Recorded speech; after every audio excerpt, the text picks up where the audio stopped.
So, why haven't I been to a GNCC in the past 10 years? So, it's been 10 years since I went to a GNCC, and I'll get into the reasoning for that as we get into the video. But man, it was just great to see everybody I knew again. I'd seen some of these guys at the National Enduros, but some of these folks I hadn't seen in 10 years. But this season, it has all the makings to be a great season. You know, would Johnny Gerard be as dominant in 2025 as he was in 2024? Will Stu Baylor be able to put it all together for once and finally pull off the championship? But for me, kind of the main talking point was Caleb Russell making his comeback. I mean, everybody loves a comeback story, and I wanted to be there to watch it firsthand. But the main thing that had me there this weekend was the fact that my kid wanted to go watch the race, and I wanted to go hang out with him. As we were sitting there waiting for the race to start, I couldn't help but think back to the last GNCC video I posted on this channel. The race was the 2015 General in Washington, Georgia. We'd gone down there to shoot the race. I'd flown the drone, and what was really cool was Racer TV reached out to me, and they decided to use some of the drone footage in their Racer TV episode from the General. As cool as all this was, 2 weeks from this round would be the last GNCC I would attend until today.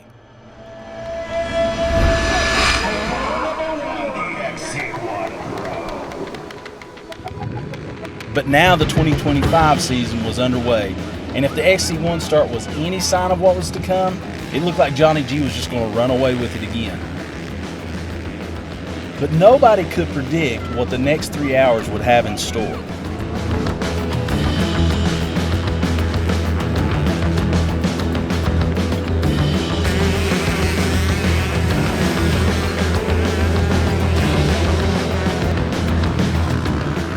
We made our way into the woods to catch the pro riders as they came by, and lo and behold, Caleb Russell was out front. He was leading the pack just like he did before his retirement. With all the riders in tow, man, this looked like it was going to be an epic day for the first round of the 2025 season.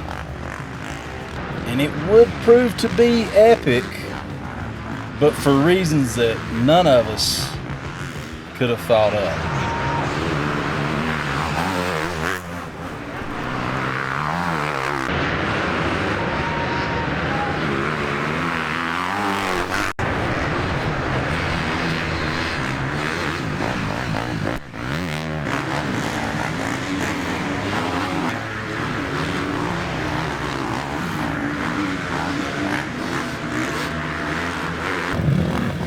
Once they all came through that section, we decided to make our way down the hill to this mud pit bowl section, chaos everywhere, and just watch the guys come through.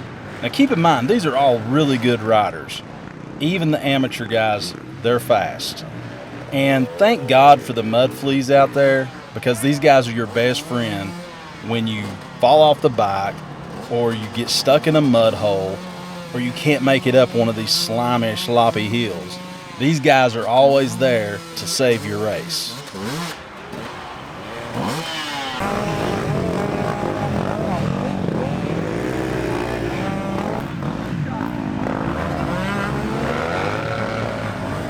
In this section, I mean, it was one of those places where you even seen the teams sending their guys down to help point lines. And when I'm saying teams, I mean for the pro riders.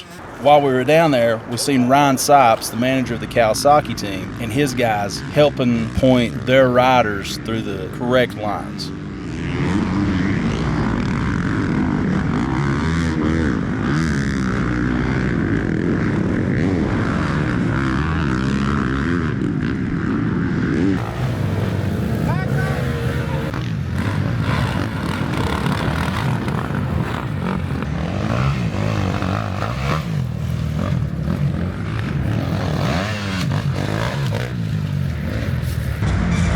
We'll start walking out this way. I swear swear to you, okay, either I'm blind or like half the XC1 guys haven't came through.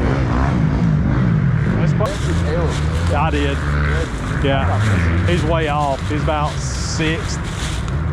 Look like. So we were starting to realize that something didn't seem right with the standings as the riders were coming through. You may have heard Ty mention right there that he could have swore he didn't see half of the XC1 class.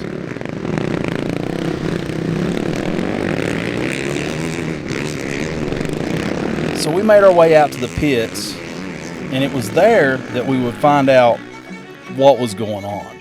After running into Jim Ballou, I asked him, who's leading the race? And when he told me, I was kind of in shock.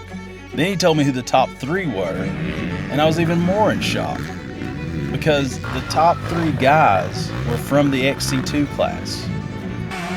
And not only were they leading on time adjustment, but they were leading physically, which is just unheard of in GNCC.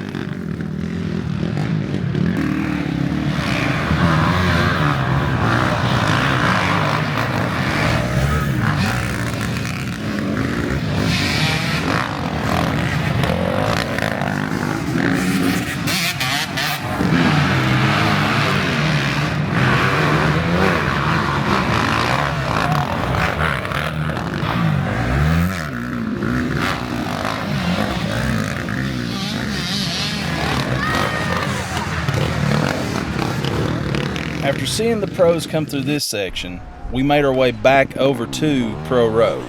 Thad Duvall was out.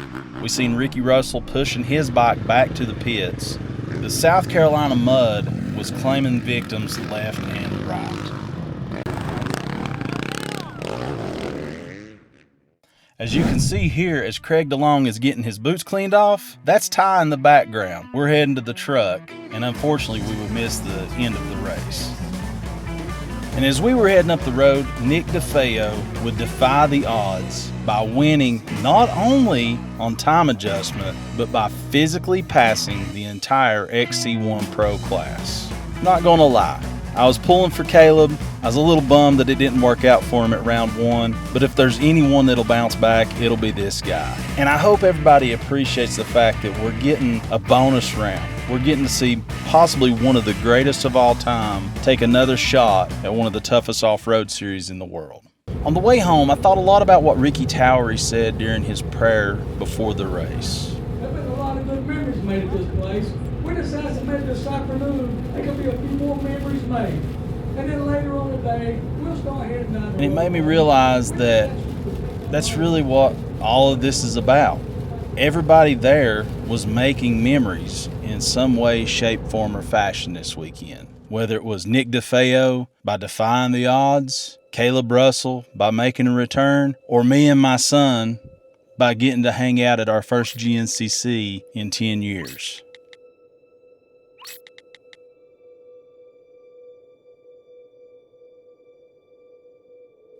And I bet you thought I forgot to tell you why I haven't been at a GNCC in the last 10 years. Well, here it goes. The reason that I've not been at a GNCC for the last 10 years, well, it's because